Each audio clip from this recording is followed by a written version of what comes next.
I want to touch on several themes, one being the pros and cons of, we'll say, feminine nagging. It's not something, I have to apologize, I'm a little congested. Um, it's not something that is always from a woman, but it is a predominantly feminine trait. Um, and I want to highlight how the beneficial aspect of this, which is not just a benefit that's limited to women, but it's available for all people.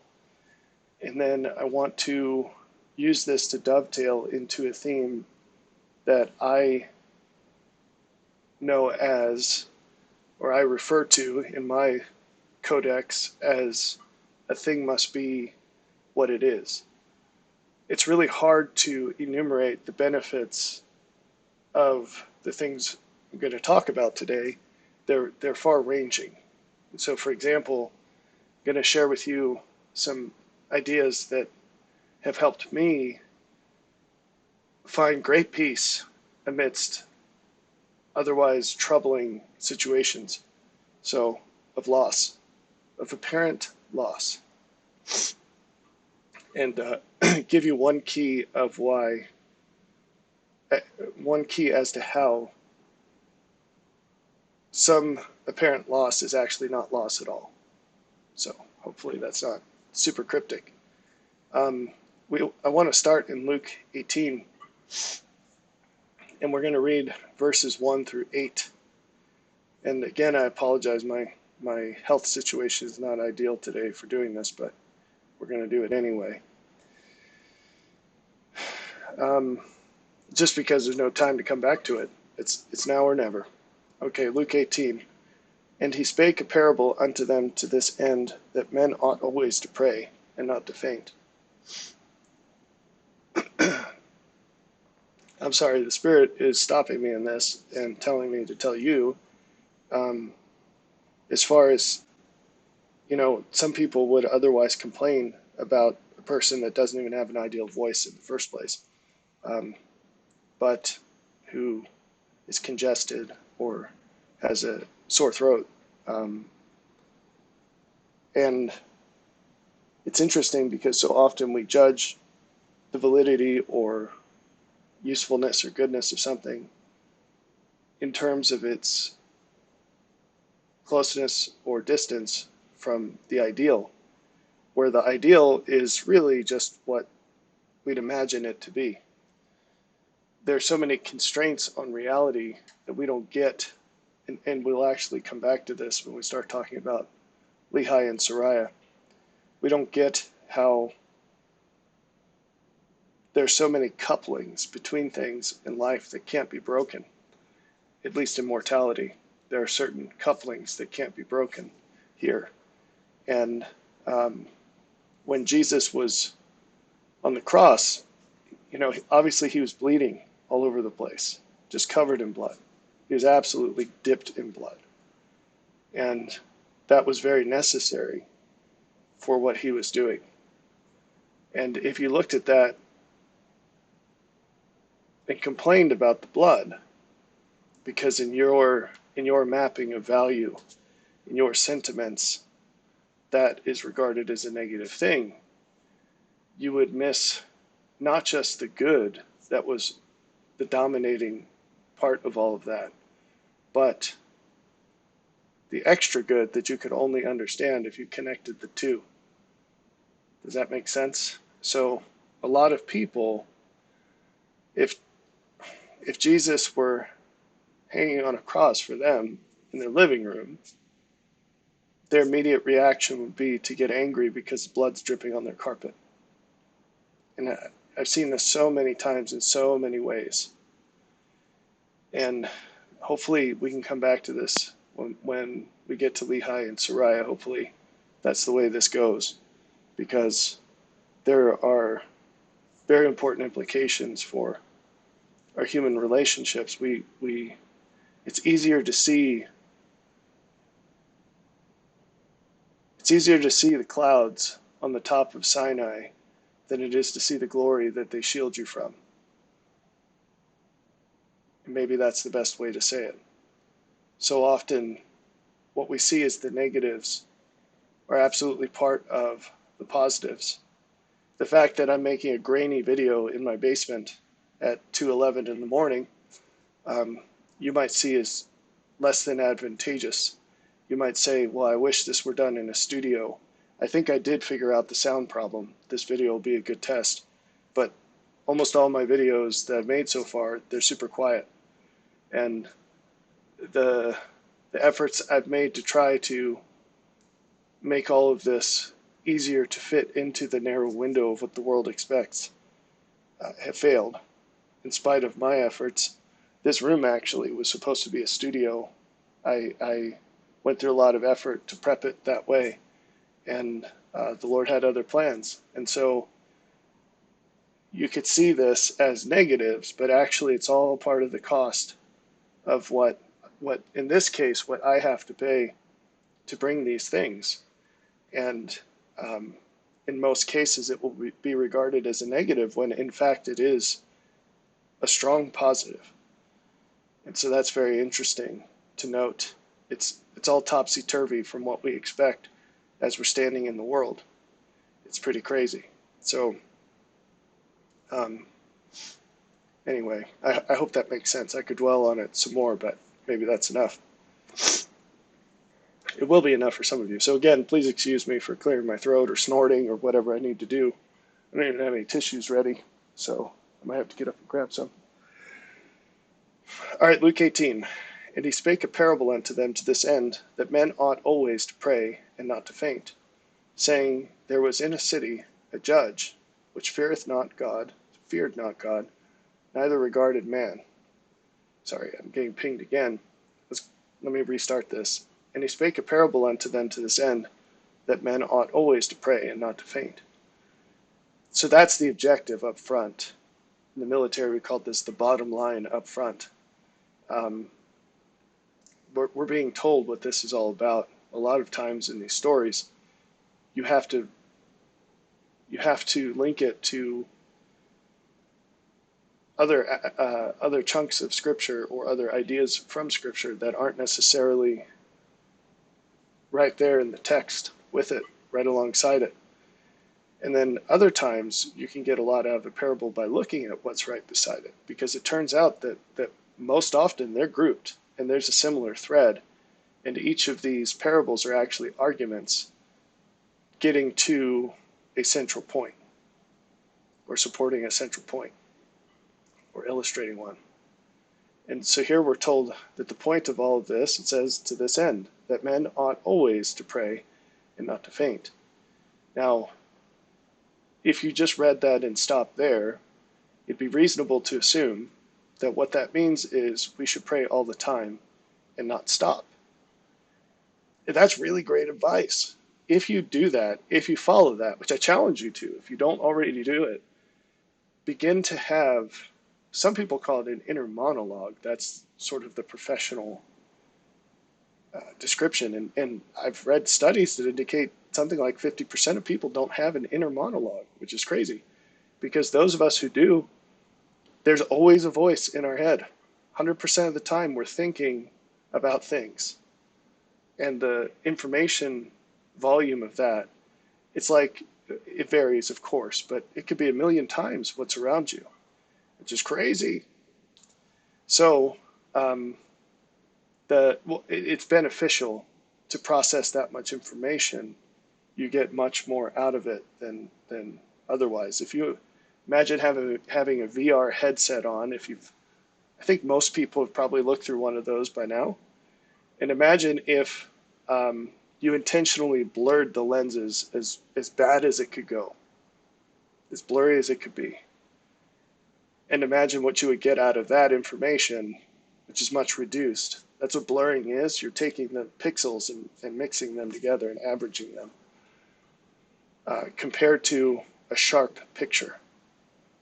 And that's what it's like to process all this information in addition to what you see. And those are interactive, but let's not get too deep into it. So you could call it an inner monologue, but it's also just talking with God, because the Spirit works in and through your understanding. which is going to be a mystery to some, but that's how it is. If let those who have ears hear it. You can go study this out and be early to the party. It's always nice to be early to the party if your objective is to get to know the host. Because once other people arrive, you don't have much access to the host. And there's a lot more formality. There's a much tighter structure of how people can interact in that situation. It's going to be quick conversations that are pretty superficial, and it's loud, and there's lots of competition, and there's snacks. But when you get there early, there's none of that. And it's interesting, if you want to get to a party early, you'd only do that if your objective had nothing to do with the party. You want to get there to get to know the host, spend time with the host, and hopefully to help the host get ready for the party. Isn't that an interesting little parable in and of itself, or allegory? That's worth thinking about. Anyway, so you could read this and say that what it's about is praying always. Well, that's a great takeaway. And the interesting thing about that is if you do that for long enough, what you'll find is that what you regard as prayer will merge into something that is truly constant. That it's almost like you couldn't stop it if you tried, because it becomes so ingrained in who you are. You lean so heavily on that channel and that experience. So, but what this parable is actually about is that's not quite it. It's actually about, although like I said, if you take it that way, great, you're going to get wonderful outcomes out of that. But what it's actually about, said more clearly, it would be something like, he spake a parable unto them to this end, that men ought to not give up in what they're asking. And of course, when the scriptures say men, it could mean men, it could mean humans. This is a human one. And to tell the story, actually, the Lord uses a woman. So let's read the story. Verse 2, saying, there was in a city a judge, which feared not God, neither regarded man. So what's the character of this judge? They're not righteous, which means they're not fair. The only definition of fair is what God would do. That's also the definition of righteousness. There are many, many scriptures that talk about the qualifications for judges in God's eyes. And the main one is to do what God would do in your place. So being a judge is not just some arbitrary, it doesn't just consist of some arbitrary understanding of, I don't want to say right and wrong, although far too many people believe morality is anything but what God says it is. It's not arbitrary, but it's based on things that are so often beyond the understanding of an individual. But you can only be a good judge inasmuch as you know God, as you know how he is and why he is that way, as you share his knowledge and his character.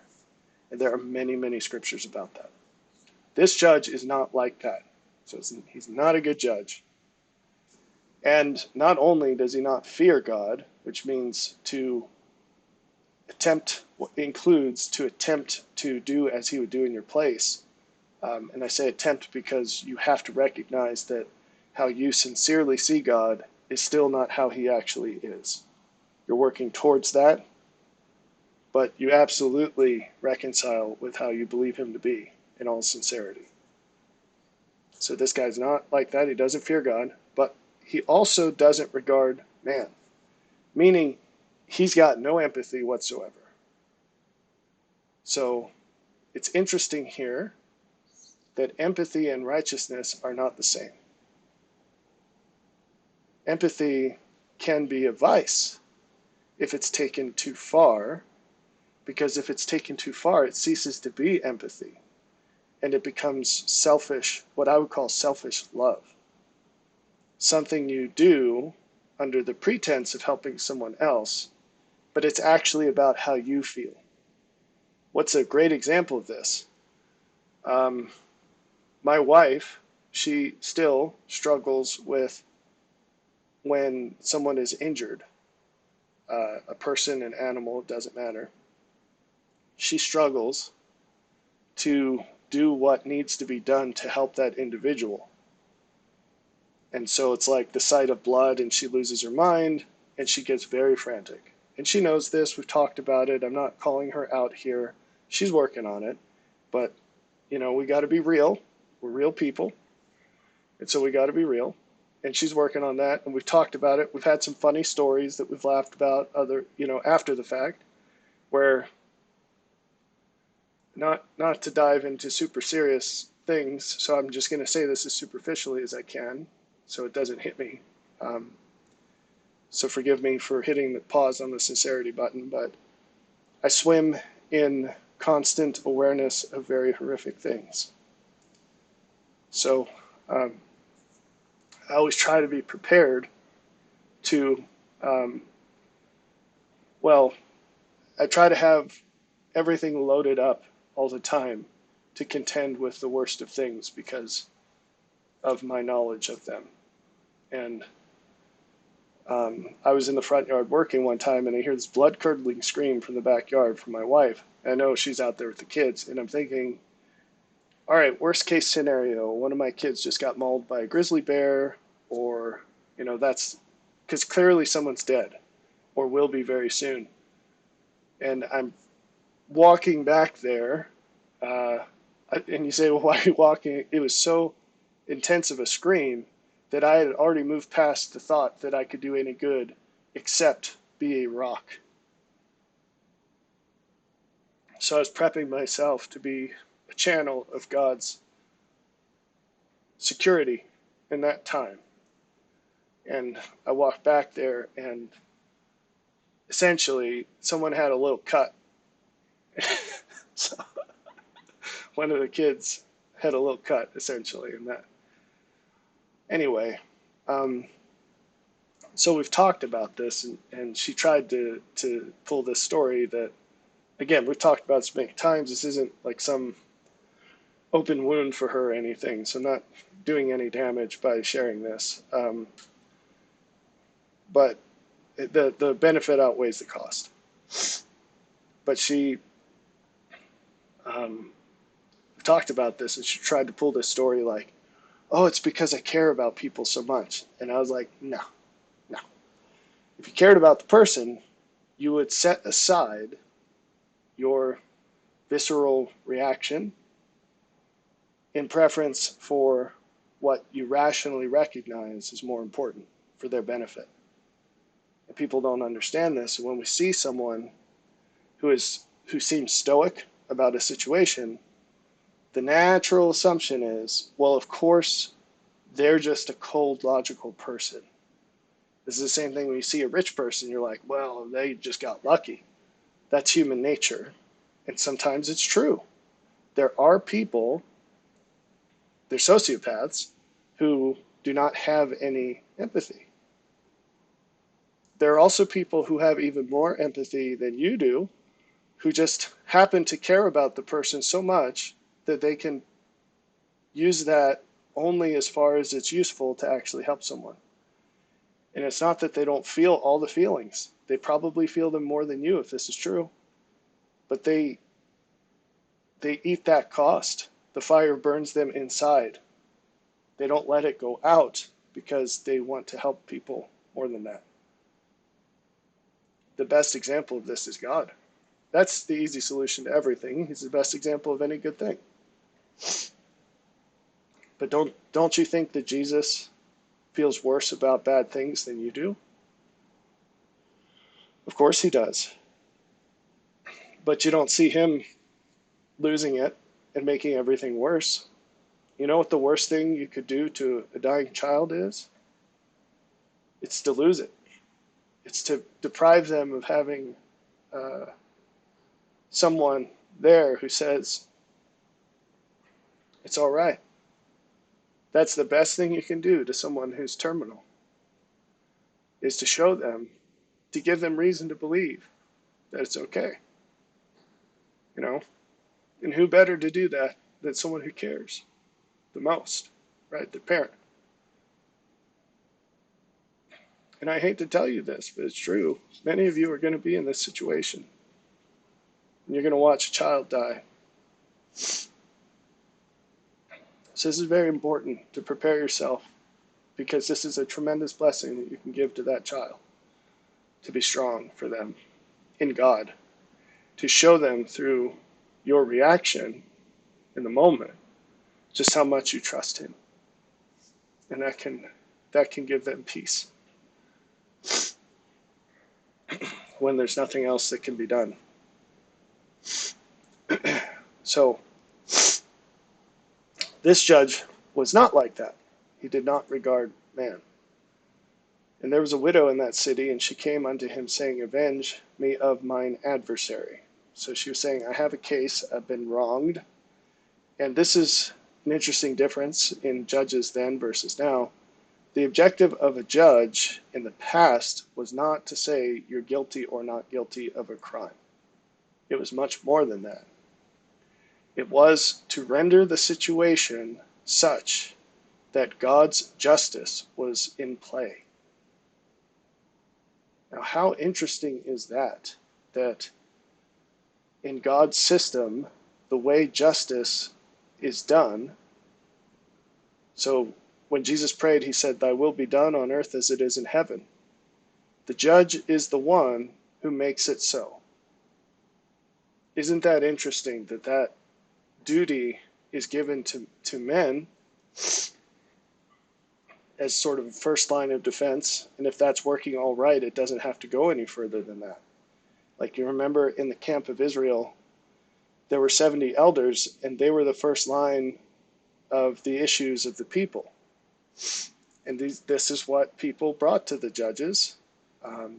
Cases where a person felt like what was happening wasn't fair. And the judge would make it right. And then if the elder couldn't handle it, they'd bump it up to the next level, and it would get to Moses eventually. And he decided the cases that others could not decide. But again, it wasn't about guilty or not guilty. It was about making things right. So in the United States, when there's a dispute between the states, it becomes a federal matter. But if it's inside of the state, ideally, it's settled at lower levels. And this is going to be a very important theme in times to shortly come, because too often we pray for God to do what we ought to be doing for ourselves. That's well known. But we also often pray for God to settle situations that we don't think are our duty, and yet they are. An example of this is once I was in South Africa attending an LDS church there. So this was some time ago. But we were in a meeting with just the men, and right before this meeting started, I was having a conversation with a gentleman sitting next to me or close to me. And he was a black man, and probably still is. Sorry, there's a little humor. So this man is black, and he was a taxi driver. And just nonchalantly in the conversation, we were talking, he wasn't complaining at all. It was as if he was saying like, yeah, it rained pretty bad last night, didn't it? And what he actually said was, yeah, my taxi was stolen this week, and that's my source of income. And I said, oh, well, that really stinks. I mean, that's pretty inconvenient. How long until the insurance pays you out? He says, I didn't have insurance on that car. And knowing a bit about how things work over there, I realized that this man's entire life savings was in this car, and that he had a really good job, all things considered, and now he was destitute and starting from scratch. And he didn't complain at all. It was just things happen, you know. Whereas anyone I know, that would have been They would have gotten Job tattooed across their back and just made a big production out of it, and understandably couldn't fault them for that. So the meeting or the class started, and I don't remember what we were talking about, but it had to have had something to do with consecration and Zion and charity and all these wonderful themes that we talk about. But then when it's time to pony up, everybody's got something better to do. It's like when the Lord talks about getting called to the supper, and everyone's got something better to do. Oh, and they're valid things to do. Uh, they're not, they're valuable things to do. They're not without value. One man, I don't remember the details. One person just got married. He's got to take care of that. One person just bought some land, and legally they have to walk the distance of it to claim it as part of the sale, and so on and so forth. And the message is very clear for all of these people. Something is more important than coming to the supper called by the king. Now, the funny thing about living in a kingdom is whatever independence you think you might have, everything good that you have comes through the king. Everything. And so that's why everything in the kingdom is the king's right to take at will. And it's just because it's his to take. And hopefully, like we just read or spoke about these ancient judges, hopefully he realizes that his job is to do what the Lord would do in his place, and that's what he's doing because he's a godly king. But nevertheless, that's how being a king works. And so whatever independence we think we have, it's actually just basically delegated authority from the king. It's a stewardship, and he can call for it at any time. And we have so many rich parables in the New Testament about these themes, so many. But one scripture I like, that I actually shared with one of my sons yesterday. He's supposed to be getting up with two of my other kids at a certain time to lift weights in the morning, and I happened to inspect this situation yesterday, and he wasn't up lifting weights. I said, "Where's your brother?"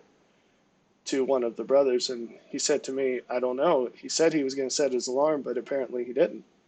And I said, "Huh." So I walked up and I said, "Get up. Why aren't you lifting weights?" He said, "Because I'm sleeping." I was like, that is true. Yes, this is true. And I figured I'd leave him alone for a minute and come back later in the day and talk about this, and I did.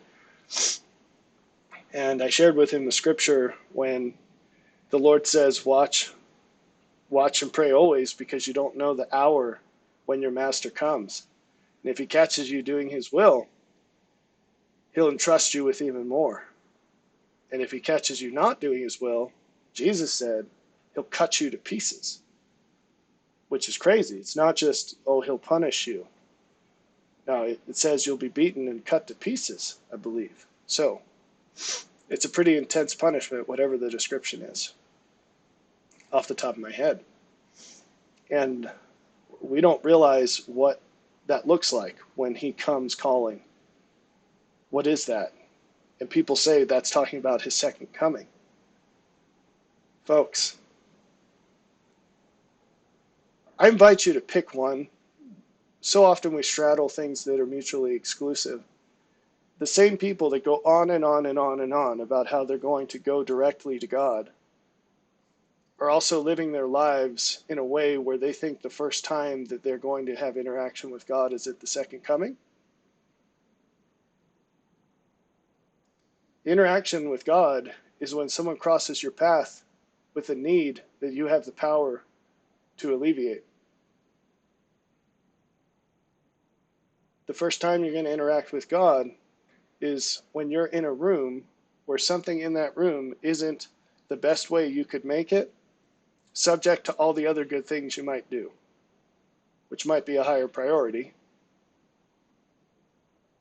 The next time you interact with God, it might be when someone's really mad at you for no good reason. and you get to decide how to react to that. And on and on and on. You are getting pinged every single day, many times a day, and you don't even notice it. We could take that to the extreme and say it's in every moment. And that's true, but I don't want to overwhelm you. He comes in a moment you don't expect. Your interactions with God are not limited to when you're seeking them, or expecting them, or recognizing them. And you need to open your eyes to that, because every one of those interactions is a ladder rung to climb higher to Him if you react in the right way. And you're pouring those things out into the gutter instead of making use of them. You're treading upon them like they're a thing of naught, to use scriptural language. Anyway,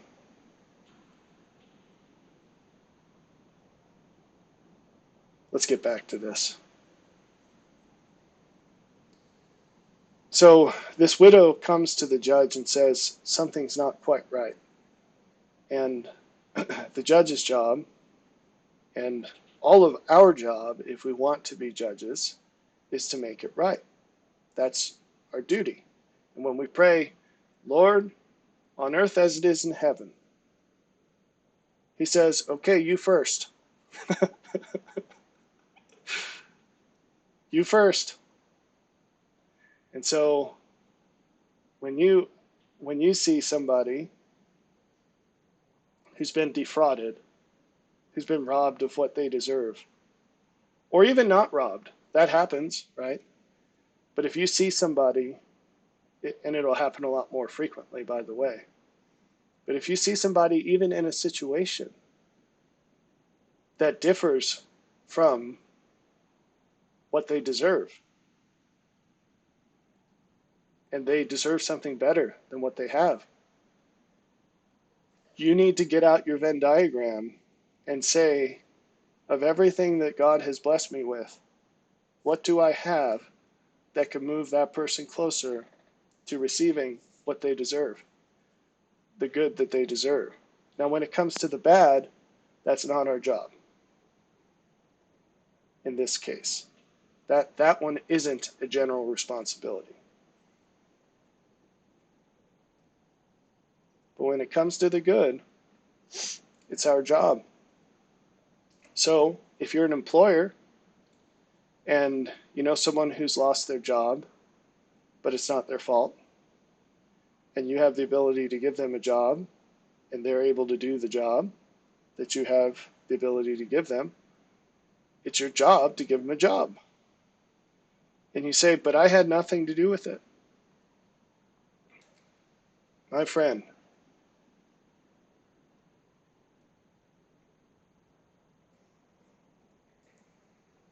do unto others as you would have God do to you.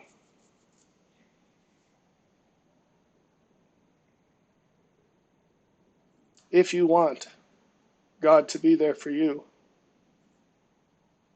when others wrong you, be there for others when others wrong them. This seems like a high calling, a ridiculous demand. But I'm telling you, the lowest realms of the kingdom of God.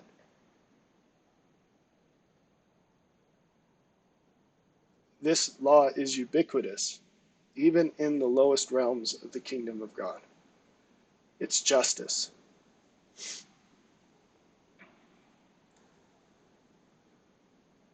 And if all you ever do is pray for God to render justice in a good way, to recompense the righteous who've been defrauded, and you won't do anything towards that yourself, you have lost claim on the stewardship that God has blessed you with. You've thrown it away. And when He comes and sets up His kingdom, you will not have a place there.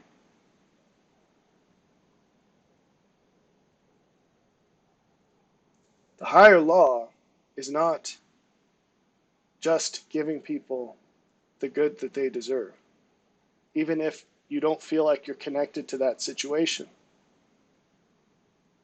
The higher law is to bless people beyond what they deserve, even though you're not connected to that situation. That's what love is. While we were yet sinners, he loved us first. That's charity. This is just justice. And if you want justice from God in righting the wrongs done to you, you must do what you can to right the wrongs of others. Even if you don't have the means to make things right, you should pray with all of your heart. You should desire with all of your heart that you could. And if you could, you would. This is the law of God. This is the blessing that he gives us.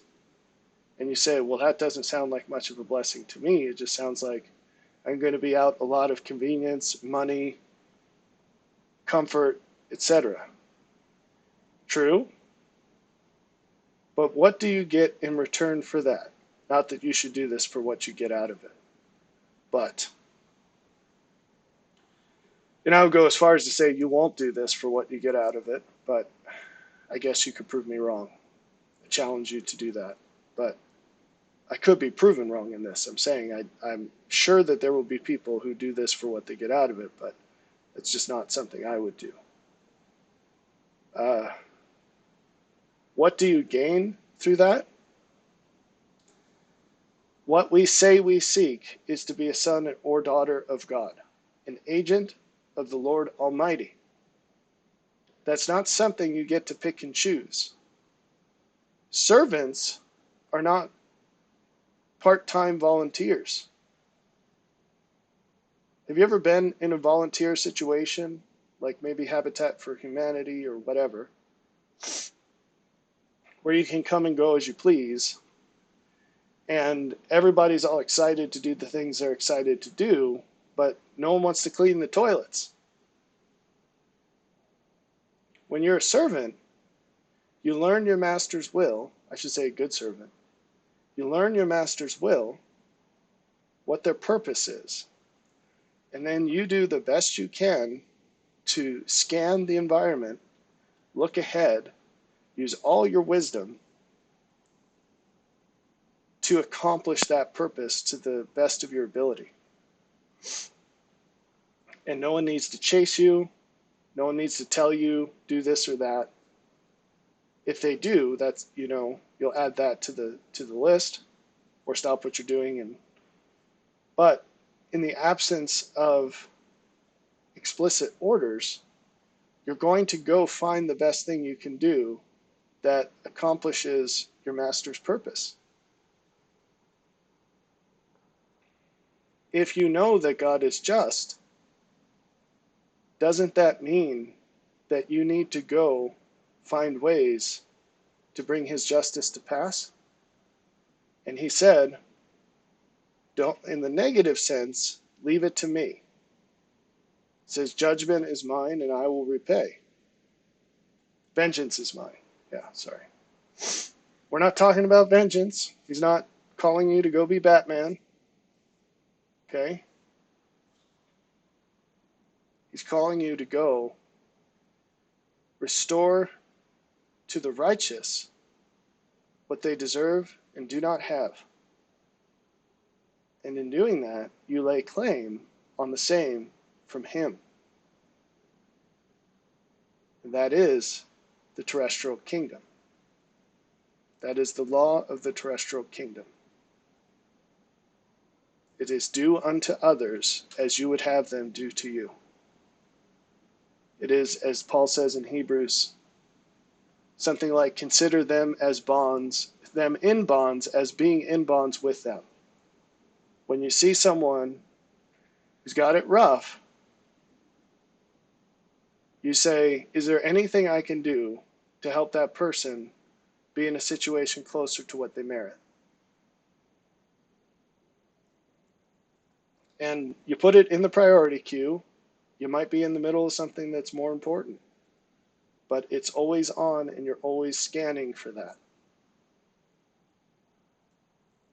And just to further underscore how this is Gospel 101s, not advanced topics, when you are baptized, you promise God that part of your demonstration of Him at all times and all places, part of your doing what He would do in your place, is to lighten the burdens of those who are afflicted, to the extent that He gives you the resources to do so. So, I invite you to think about that in the future, from now on.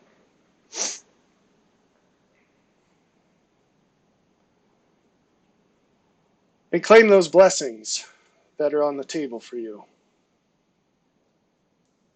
So this woman comes to the judge saying, they did me dirty.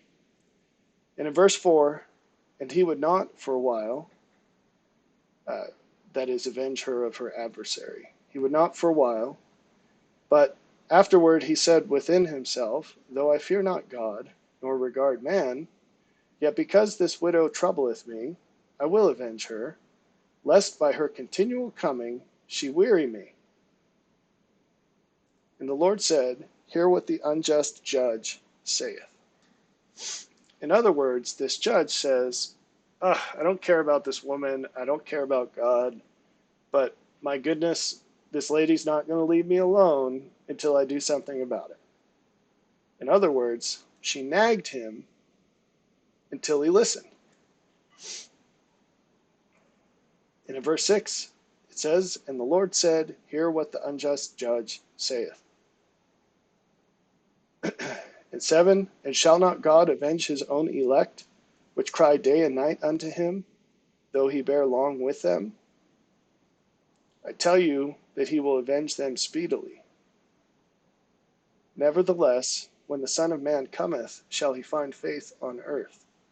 And we're going to delve into that before we get back to the main line of what we're doing this video to illustrate. Although I'm giving you massive treasures along the way.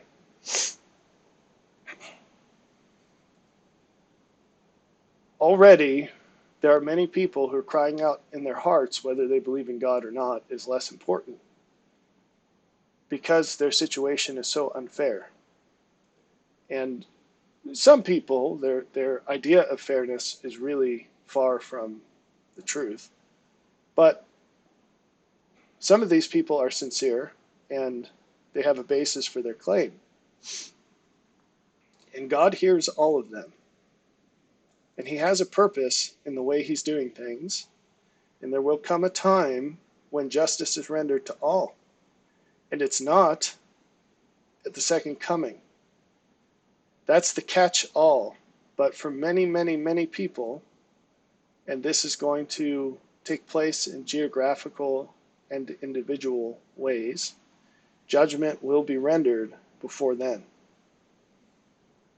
In some cases, hopefully many, it will be rendered through the means I already talked about, of individuals seeing injustice and saying, I'm going to fix this because I can. The king has appointed me as his steward and given me his resources to fix this problem to the extent that I can, and I'm going to be a true and faithful servant. And not just do it, but be very happy that I can.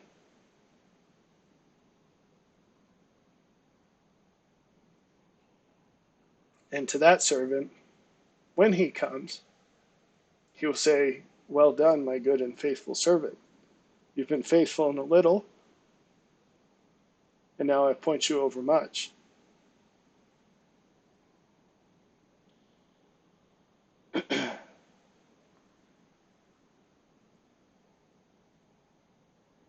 But many of those people, the same people who cry for justice for themselves, are unjust with others. You know that bit where he says, if you forgive those that trespass against you, you will be forgiven. And if you do not forgive others, you will not be forgiven. You know that part? It's kind of overlooked in the scriptures, but it's a very true principle. You can't escape it. Likewise, you could frame up this principle.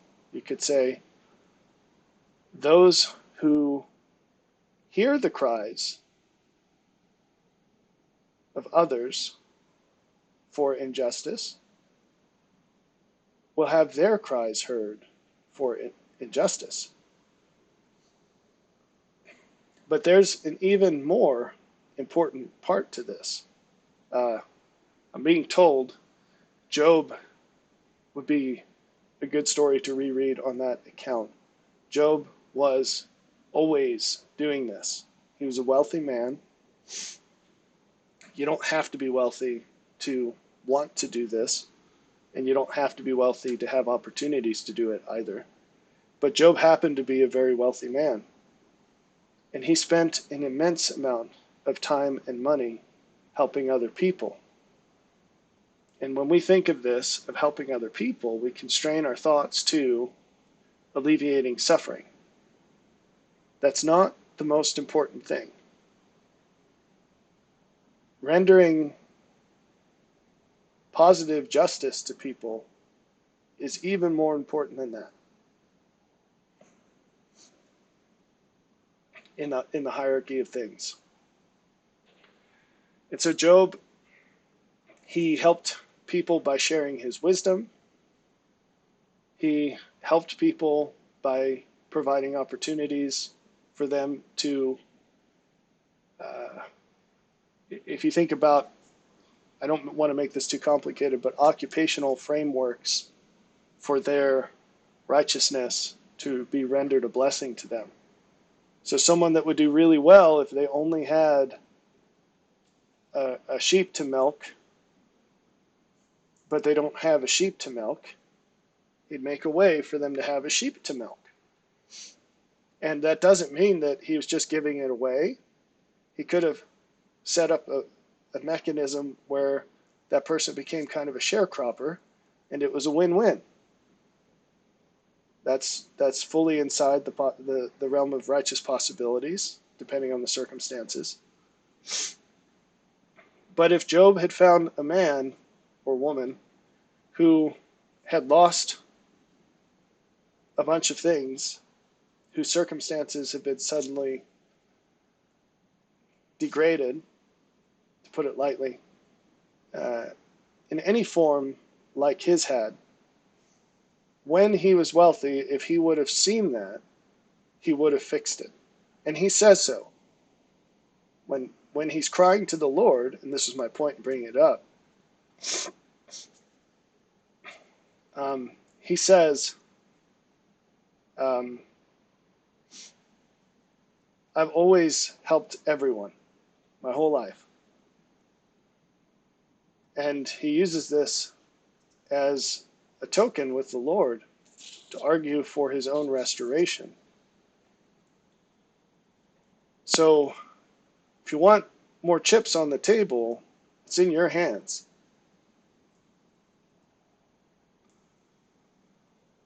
And I have a duty to tell you, not only are you going to have times in your life, if you're alive today, you're going to have times in your life where you need those chips. But also there will be a time, if you live long enough, when the table gets flipped. And then you'll really need treasures in heaven, because those are the only ones that are going to last, that will endure what is coming.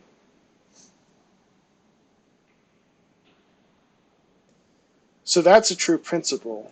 And what he's saying here, when he says, nevertheless, when the Son of Man cometh, shall he find faith on the earth?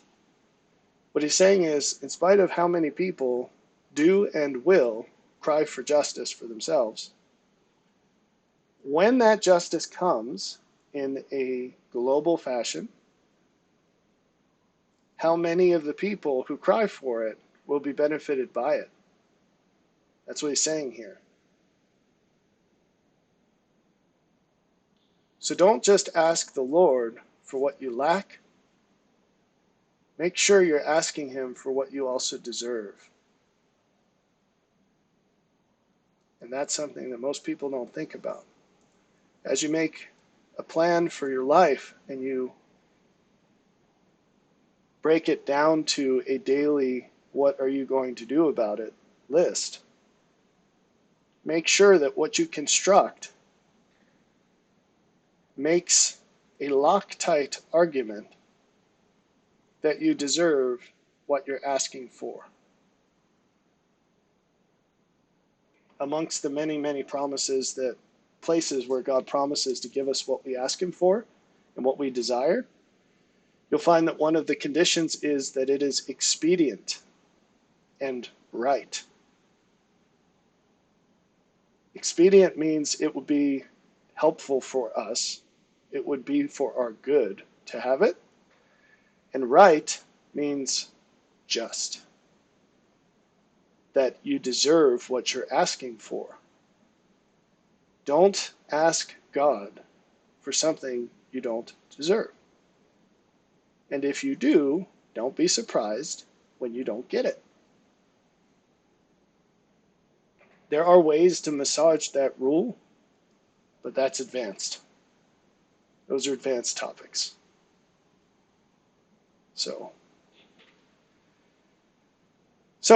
this woman nagged this judge in the story, and the judge listened to her for no other reason than to get her to shut up. And the Lord says, hear what the unjust judge saith. In other words, if he wanted to elaborate, he could have said, if an unjust judge will listen to a nagging woman, how much more will I listen to you since I have a fullness of love, if you continuously ask me for what you really want, that's right.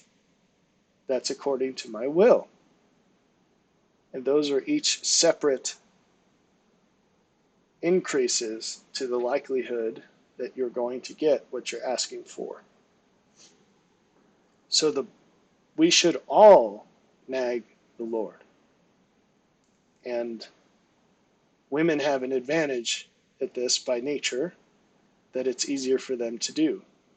But we should all do it. Because the Lord says this is a valid way to bring his power into your life, is to nag him.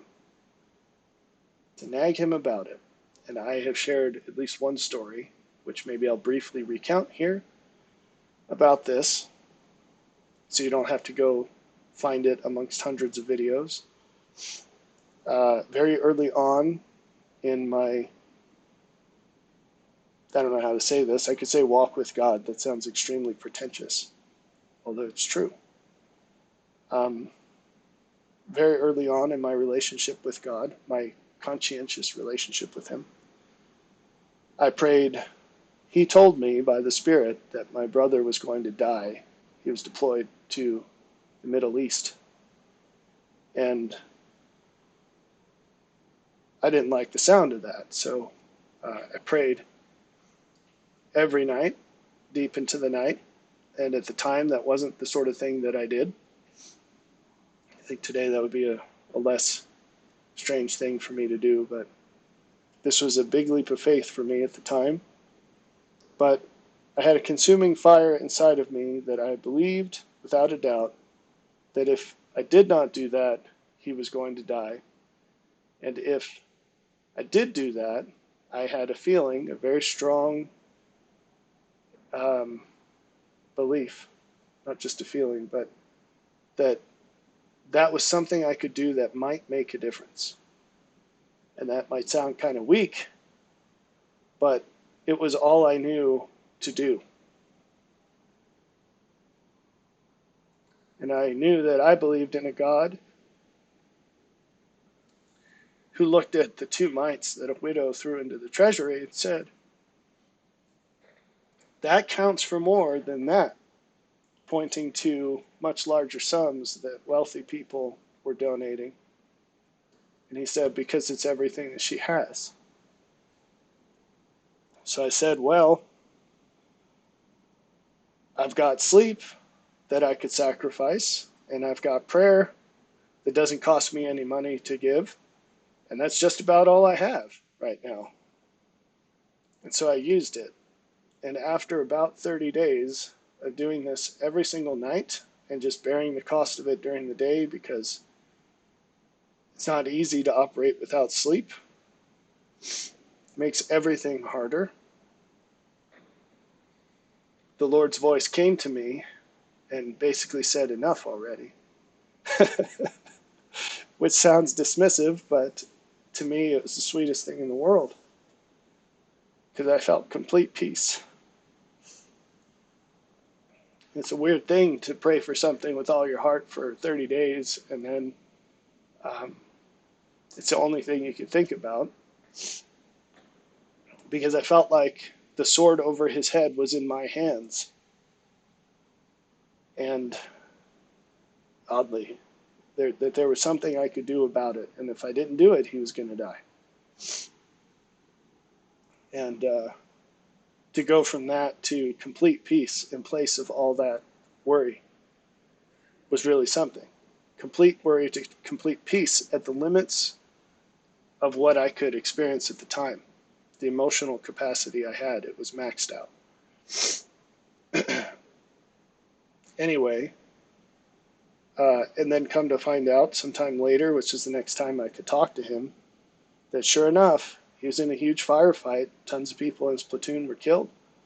And he was actually, they were coming out of the building, and he was the first one out. And as he came out, they weren't under fire. It was just a routine building clearing, and they came out, and they had been ambushed. And as the rifles started firing at him, in that second, before he could even react, he felt a shove, to state it lightly, but it was so powerful, it actually broke his foot. He broke his foot because he shoved down to the ground so hard. And he looked behind him, and there wasn't anyone, but there were bullet holes in the concrete where he was standing. And then they had a firefight for a few hours, and a bunch of people died, but he didn't. So there are tools to bring to pass on earth what God's will is in heaven. And I will go into detail about what those tools are. However, this is one that you can start working today. It's the easiest one in the book. And that is to nag God, to nag him. Now, I want to talk about the not so glamorous side of nagging. And I want to give you some tools for dealing with people who do that to you.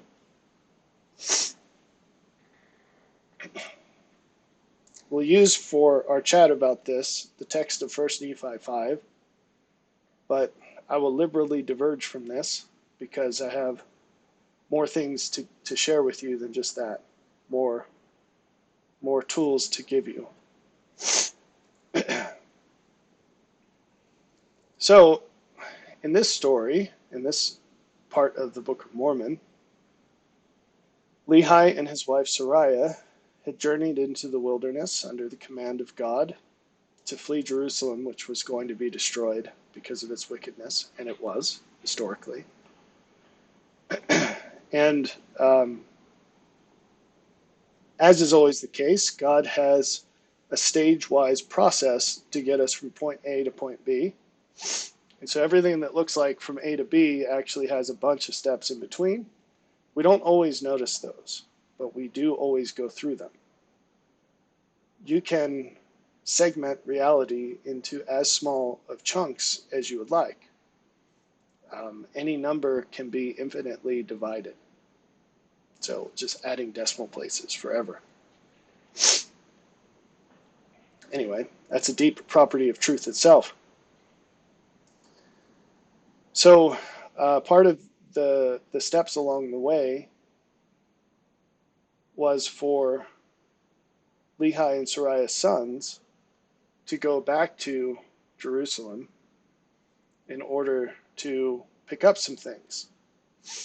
And they were commanded to do that. And so they had left, and we'll pick up the story there. Verse 1, And it came to pass that after we had come down into the wilderness unto our father, behold, he was filled with joy, and also my mother Sariah was exceedingly glad, for she had truly mourned because of us. For she had supposed that we had perished in the wilderness, and also she had complained against my father, telling him that he was a visionary man, saying, Behold, thou hast led us forth from the land of our inheritance, and my sons are no more, and we perish in the wilderness. And after this manner of language had my mother complained against my father. So she was nagging him, and she was nagging him because the sons had been gone for a while. And although she was okay with leaving behind all their wealth to go live in the woods, effectively. They weren't woods, it was a desert, so maybe that's even worse. But in the wilderness, she was okay with that, but she was not okay with potentially losing her sons. And that sent her over the edge and caused her to be not okay with a whole lot of other things that she was previously okay with. And if you're a guy and you're married, this might all sound kind of familiar, hypothetically speaking. But we can all preserve our, oh gosh, what's the phrase? Plausible deniability here. You can imagine what this might be like for some unfortunate guy that happens to be married to a lady like this. And, we can joke about this, but we should be more honest about it and more, we should be more ready to talk about it in public, not to drag our wives through the mud, but to avoid enabling women to maintain the worst parts of their nature, and to more effectively warn young men against what would otherwise be unfairly screened from their perception. And they need to know that that shiny lady who they go on a first date with has just as much female nature as any other woman. Just like every man has male nature, and as we read in Mosiah 3:19, those natural tendencies need to be expunged from each individual, and it can only happen through us yielding to the Holy Spirit, giving up everything that we come with by nature in preference for what comes down from heaven from Him and what is like Him. We become like Him by yielding to what is from Him. So when we hide the fact that all humans have human nature, and sometimes there are specific things to certain genders, society's fine to talk about that when it comes to men, but you never hear it about women, and that does a great disservice to all people. Most tragically, it does a disservice to wives who ought to be receiving the greatest benefit as far as their character development from their husbands, who are the only people who actually see them as they are, without the mask. And that's the way God designed it, is that women are capable of hiding who they are from everybody in their lives except their husband. There's a reason for that. And you should think about that. That's probably the first time you've ever thought about it or heard it, and you might be tempted to screech in denial, but you should think about it because it's true. And it's very evidently true. So, even if you're a lady, your parents don't know who you are. Not really. Your siblings don't know who you are. Your friends definitely don't know who you are. Your husband does. Your husband does. You can maintain some semblance of a mask with anyone else in your life, including your kids. Your husband's the only one who's going to see you how you are, how you know you are, because you can't keep up a mask with him. It's not possible. So, what a blessing, right? So, I'm personally impressed by the fact that Sariah was willing to let go of her riches and her secure situation in Jerusalem. Her husband had this awesome job where he happened, apparently, he was some kind of traveling merchant, maybe. I'm not sure just how much evidence there is about that, but let's just go with that. Whether it's true or not, it would just slightly change the perspective, but not too much. So let's suppose he was this traveling merchant. We know that they were wealthy, and we're told that they had gold and silver and valuable things. Their kids were very comfortable, as we learn later from Laman and Lemuel's complaints about everything they lost to come on this journey. In their eyes, what they lost. Turns out they wouldn't have had it anyway because Jerusalem was destroyed. And that's something that we should all learn from. You can't lose what you don't really have.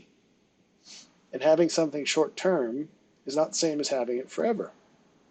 So when you balance things in the scales, you have to take the long term view and see the choice as it really is. In this case, have riches for a little while longer and be destroyed, or actually have even greater riches, even in the same terms, long term, because when you have this massive, abundant land in the New World, that's worth a lot more than some dusty outcrop with a little bit of gold and silver in Israel. So, but having much greater riches than that, because it's better to have a relationship with God in any circumstance than it is to have any circumstance without a relationship with God. There are proverbs that talk about this, but in different words. I'd rather be a doorman in the house of the Lord than I think it's a king in the tents of the world or something like that. So there's that. So she had willingly let all that go, which already that's heads and tails above most women. Most women worship the god of security, carnal security, which ironically churches have got a corner on. The modern churches promise carnal security to women.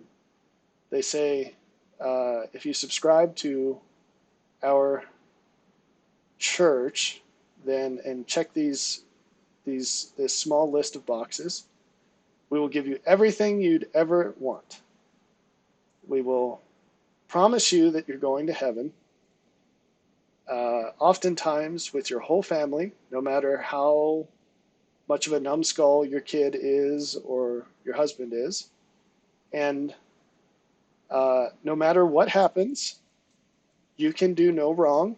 You will never be held accountable for anything. And this is what they say to the ladies. And if your husband leaves you and whatever, there's this pool of men who we will guilt into marrying you again, and they'll take care of you. But even if none of that works out, the church will take care of you. And so they're basically promised an eternal welfare scheme that they don't have to pay for. And it's no wonder that there are more women than men in modern Christian churches, but that's what they sell. So most men go into that, and it doesn't take them too long to realize that they're going to have some serious problems with these folks telling the ladies they can do no wrong all the time. And by the way, that eternal welfare scheme, they're the ones that get the bill. So that's not very fun or fair or real or true or good. But Sariah is heads and tails above this because she actually walks away from all of that. And we don't have an account of how much she had to be cajoled to do that. Maybe she went along willingly and she was happy about it. And that happens where a lot of times a wife will be happy to walk a few steps in a good direction, and then all of a sudden one thing crosses the threshold of, now I feel like I've lost my security, and everything else gets flipped back around. Everything she was okay with until now also becomes part of the problem. And that's what we see here. So, part of her complaint, so we're given what triggered it, and then also the things that she was okay with that she's not okay with anymore. She had supposed that we had perished in the wilderness. There's your trigger. She thought, my sons are dead. So she complained against my father, telling him that he was a visionary man, saying, behold, thou hast led us forth from the land of our inheritance, and my sons are no more, and we perish in the wilderness. She was okay with going away from her lands of inheritance when she believed she was going to get something better. But now that the sons are dead, allegedly, that's what she believes, how could it be better? And so it reveals what her motives were in the beginning. And for all of us, that's one thing that trials do. They reveal to us what our true motives are, because we're in denial about it before then. You're going to see some things in the end times. I could point to people and say, you see that person there? That person is going to eat their child. That person will be willing to kill their neighbor for their next meal. That person will turn people they know to be good people over on false charges. They'll bear false witness just to avoid being taken by a mob. And you'd look at these people and you'd say, no, that can't be true. Or maybe you're one of them. You'd say, I'd never do that. Well, just wait. You'll see.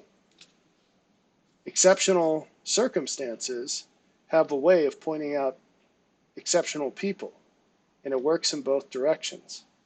I could also point to people and say, you see that person right there?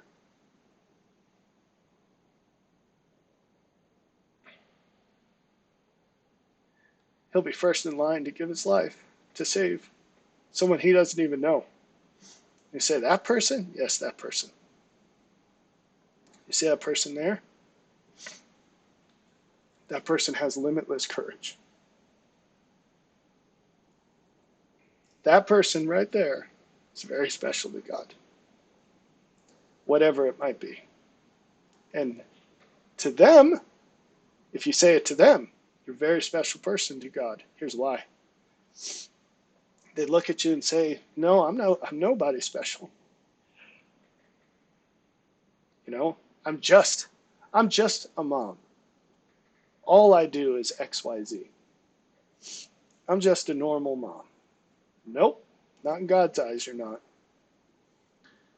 I'm a nobody man. I'm a nobody man. I just go to work and do my thing, and what's the big deal? Not in God's eyes, you're not. And he will show you, because he's going to put you in exceptional circumstances, and you'll see who you really are. And for a whole lot of people, that's going to be seeing ways that they need to improve, to put it lightly. And for some people, he will exalt the abased. And he's going to show you how much you're worth to him. He says, in the day I come and make my jewels, you'll see. It's in Malachi.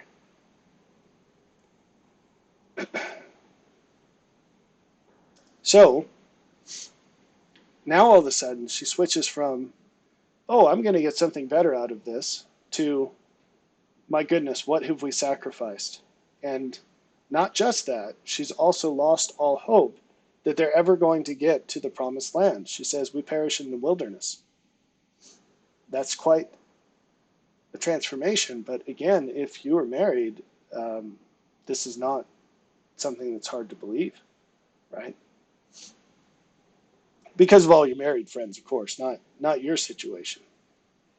Um, so after this manner of language had my mother complained against my father. Now, wives, there are wives who do complain against their husbands. And sometimes those wives have done good things in their lives. She was willing to go with her crazy husband that had this crazy dream. I mean, what woman do you know who would say, we've got a really nice house and you've got a really nice job and you make more money than most people and everything's good here. We've got a nice place, everything's comfortable, I don't have to work, life is good. And then the husband has a dream where they need to drop everything, just leave it. Get in the car and drive cross country. Who knows what's going to happen there, but God says it'll be good. Because your whole town's going to get destroyed. Yeah, right. Show me a woman that says, yeah, I'd do that. So Sariah was exceptional, and yet she complained against Lehi. And it was completely wrong to do so. So what was Lehi's response? He says, and it had come to pass that my father spake unto her, saying, I know that I am a visionary man, for if I had not seen the things of God in a vision, I should not have known the goodness of God, but had tarried at Jerusalem, and had perished with my brethren. You notice he does not say, with my children. He says, with the people that are still there. But behold, I have obtained a land of promise, in the which things I do rejoice. Yea, and I know that the Lord will deliver my sons out of the hands of Laban, and bring them down again unto us in the wilderness. And after this manner of language did my father Lehi comfort my mother Sariah concerning us, while we journeyed in the wilderness up to the land of Jerusalem to obtain the record of the Jews. We're going to keep going with this. We need to pause and process this. Nephi is the one writing this. He was there. You notice he doesn't say, well, we were taking forever to come back, or we were delayed, or whatever. He just recognizes this was what it took. This was the process. This was the required time to do what we needed to do. We went and we did what we needed to do, and we came back. So often we look at life, and we have all these mysteries about God's timing. God just wants us. There's some stopwatch in heaven, and we just have to sit here for the next 30 years until this one thing comes true. No. There are conditions on everything. It's all cause and effect. And the cause is never time itself. It could be things correlated to time, but it's never time. You look back at Alma's people, they fled from a wicked king, and they ended up being in a situation where they got put into slavery, into bondage, and the Lord came to them and said, you've shown so much faith and diligence in trusting me that you've learned everything that this experience can teach you. So I'm going to bring you out of it. There's no arbitrary suffering with God. He doesn't want you to suffer. He wants you to have greater abundance, not just temporally, not even primarily temporally. He wants you to have greater enduring joy. That's what it's all about. Greater enduring joy. Not pleasure in the moment, enduring joy. So, the second you learn everything you can in a situation, there's no point of you being there anymore, unless it's helping someone else, in which case those blessings are just pouring in, whether you see them or not. There's no just arbitrary time with God. So Nephi recognized that. That's why he says it the way he does, that they had something to do. It took them time to do it. And Sariah was losing her mind because she assumed all these things, even though what was happening was exactly what was meant to happen, and it had nothing to do with what she expected. So now let's back up a step. How did, it says, after this manner of language did my father Lehi comfort my mother? First off, bigger gospel topic here. You need to know what language means when it's used in the scriptures. It's not words, it's ideas. And this is how Lehi communicated with Sariah. It's not about the words he used, it's the ideas he conveyed and how he did so. That's really important. When we talk about the language of Adam, a whole bunch of yahoos with nothing better to do start making extensions of Hebrew, which came much later, and they assume that language must mean what it means to them. It must mean to God what it means to them. It's not about words, folks. It's ideas and ways of expressing them. It has nothing to do with words, except to that end.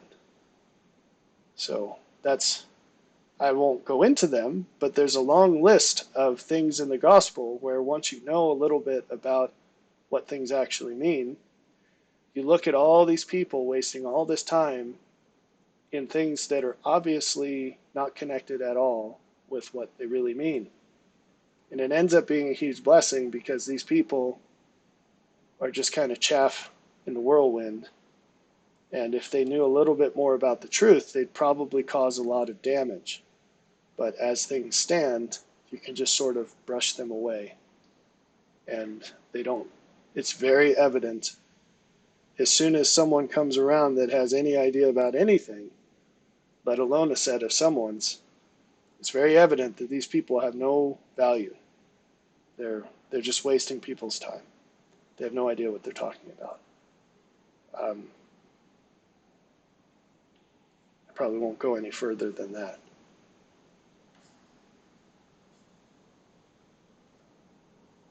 Yeah, I can't think of a way of going further without giving those idiots the tools to do more damage, so I won't do that. So, back to this. What does Lehi actually say to comfort Sariah? And how does he say it? And then we can extract tools, and this is how to comfort someone who's nagging you, whether it's a woman or a man, doesn't matter.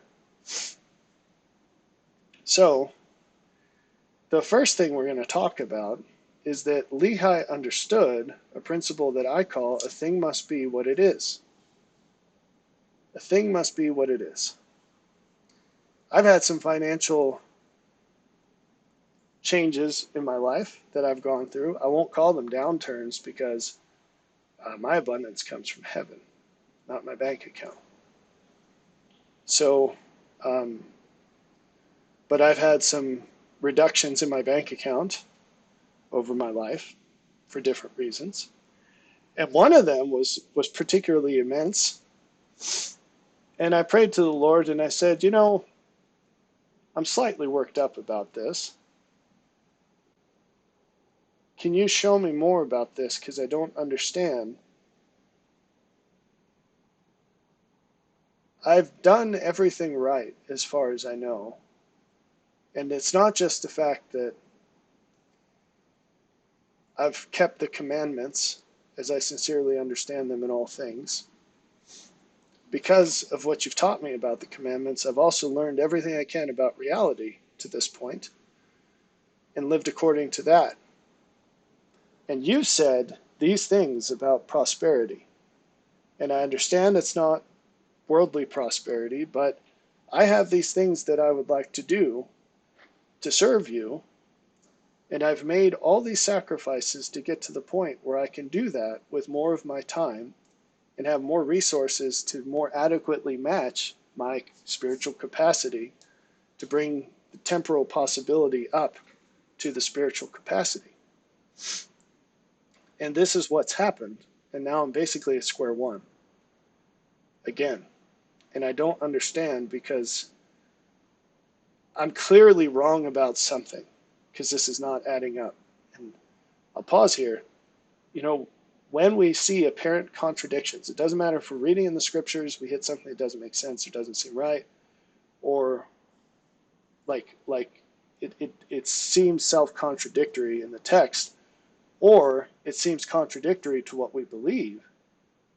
when things don't make sense, you're going to be hard pressed to find a better opportunity to get revelation, to get more revelation. You'll be hard pressed to find a better opportunity to get more revelation. But people just skip over it. You need to hit time out and realize that's probably, like we started this very long video talking about, you don't know the hour that your Lord comes. He just came. When you hit an apparent contradiction, something doesn't make complete sense to you, to the point that you could explain it to a fifth grader, you just hit a point where he's come to you. Now what are you going to do about it? Because what you ought to do is seek him with full intent to figure it out. Formulate a question. That takes work. Take the question to him.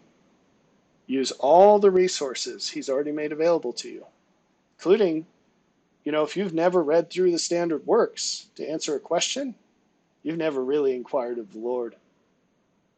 At least a book in the standard works, like the New Testament, the Bible, whatever, the scriptures.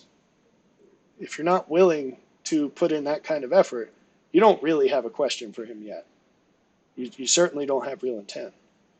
Unless you're in a situation where a train is coming, you've got 4 seconds to decide, then the rules are a little different. So anyway,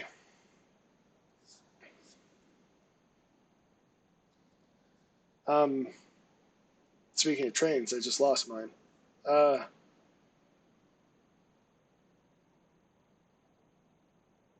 were we with that? Talking about doing what it takes. Oh yeah, contradictions. So in this financial situation, I prayed to him and I said, what am I missing here? Because I'm clearly wrong. And note the assumption. I'm clearly wrong. Right? Show me where I'm wrong. Show me where I could do better here. Where did I go wrong?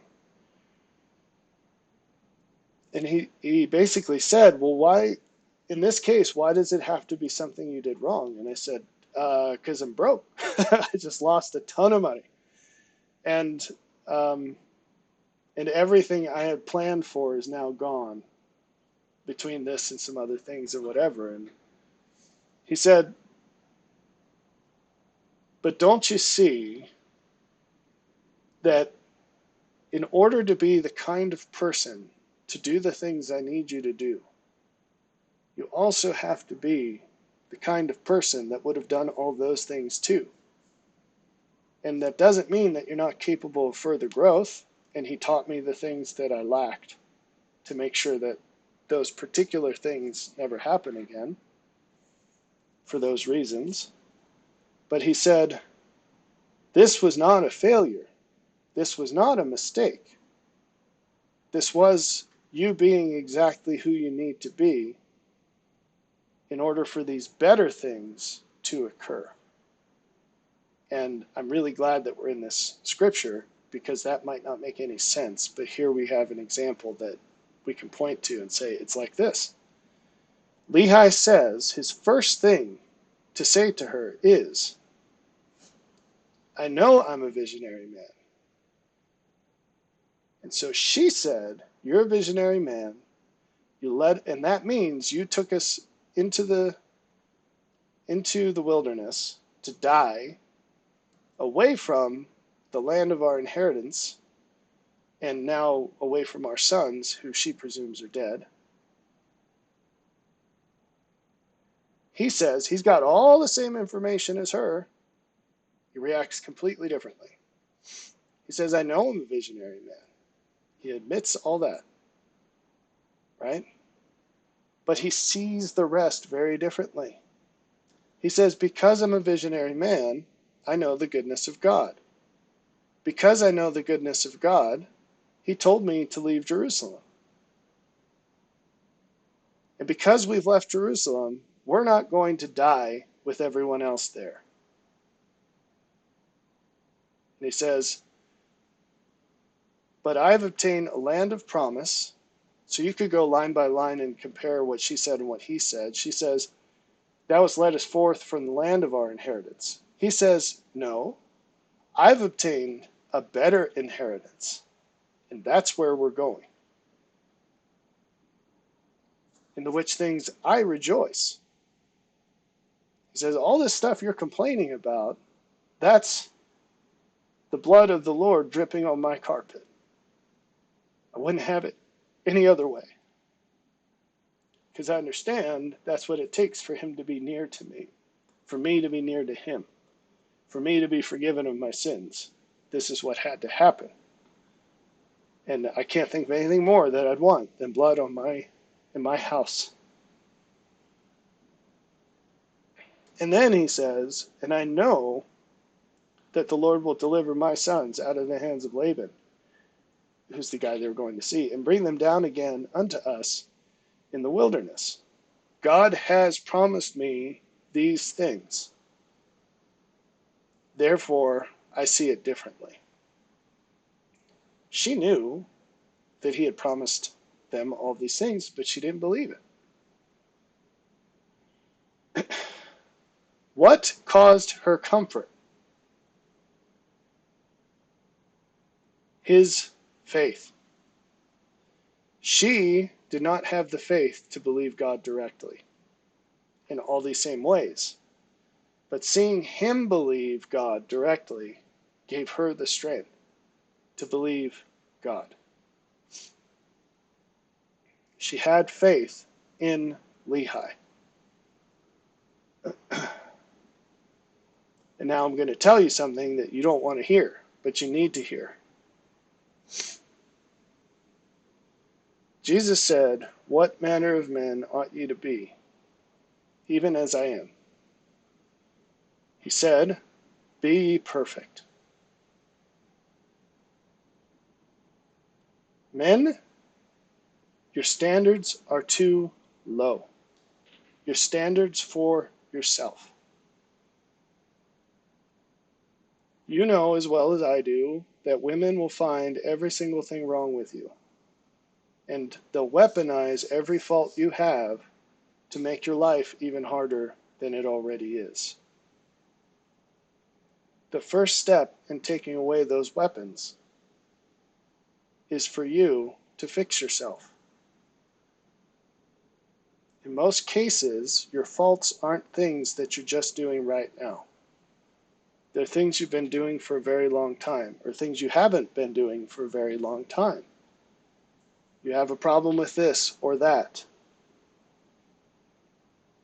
Fix your problem today. And then, as time goes by, women are never going to forget your past faults. It's never going to happen. However, the more time you put between those and now, the more leverage you're going to have in helping them be the best people that they can be. Your wives and your kids. Your kids see all your faults too. Maybe not so fully as your wife, but maybe. I guess it just depends on things. But you're just not going to have the influence for good that you could if you followed the Savior's commandment to be like him in all ways at all times. Even when no one's looking, even when no one's on your case, your wife should never have to nag you about anything because you already know and you're already on top of it. If you're not, you deserve to be nagged. And it helps you. She's helping you help her. But if you're on top of it, you can immediately turn around and help her be comforted by telling her what's up.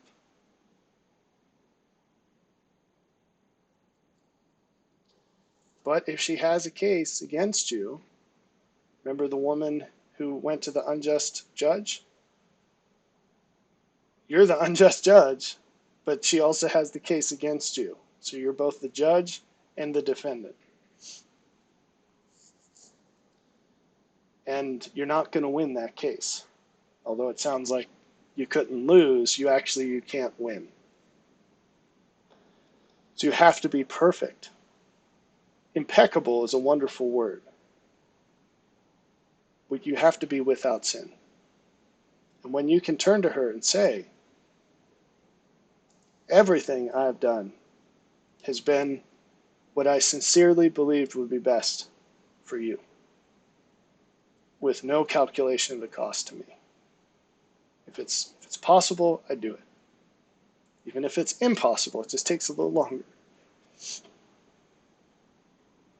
You know, that's the way you can help her have greater faith in God.